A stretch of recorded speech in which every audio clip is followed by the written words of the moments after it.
How many times have you heard the phrase that we're living in unprecedented times at the moment? Undoubtedly, we're living through a period of social history which will be talked about for generations to come. And I know that most of us are really hoping that out of this comes some significant and worthwhile social change, that we are better for having come through it. But let me ask you, what have you noticed about your feelings over the last month or so that we've been on lockdown? I'm wondering if you've noticed, as I have, that you've had extremes of feelings, times when you felt more fearful, more worried, more anxious than perhaps you would normally do. And yet times when you felt more at peace, particularly when you've been out in nature, listening to the birds, but also more heartwarming love when you've connected over social media to friends and families that perhaps you wouldn't have done so readily in the past.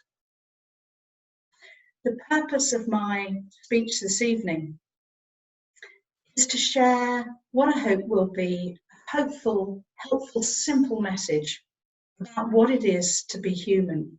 How, despite the coronavirus, despite what is going on at the moment, as humans, we are designed to thrive. We will prevail, we will come through this, and we will see social change.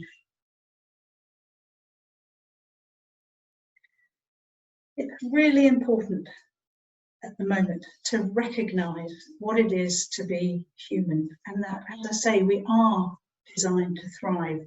If you look at the media at the moment, look at the messages that we are getting bombarded with, potentially 24/7.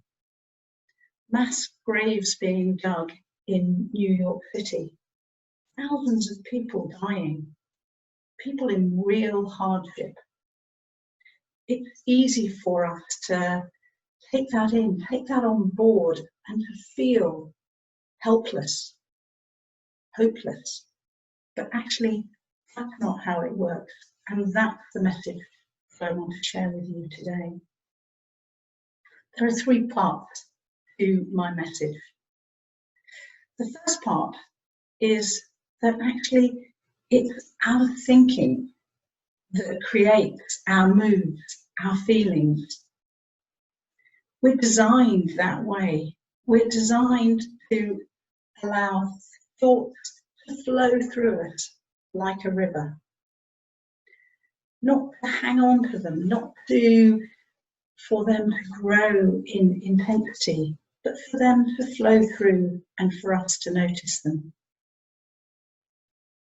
That's really helpful when we can let go of our thinking and just know that it's flowing through us.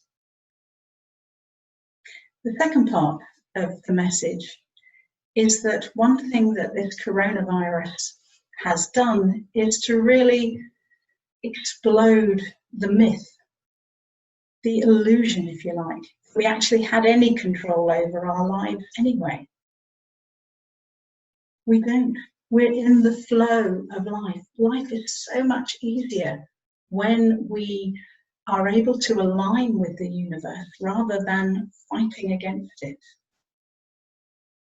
And when we do that, when we notice that flow, then we can let go more easily. And the third part is that when we do let go of our thinking, when we recognise that there was no control and that we are just part of life, that's when we come back into the now. And that's when we get access to all of that which is already inside of us. You might like to think of it as your mojo. It's there all the time. We haven't lost it. We just temporarily covered it up with all that thinking around the coronavirus and the pandemic and the potential fear that we have around that, which is natural, it's normal. But if we don't hang on to it, if we let it flow, then we can live more easily.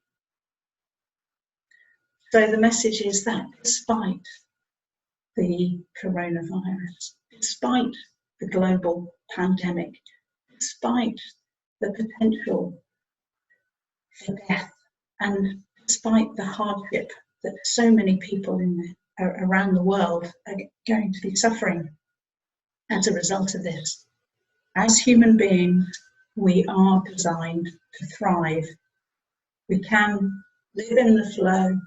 We can bring love, understanding, and wisdom into the world.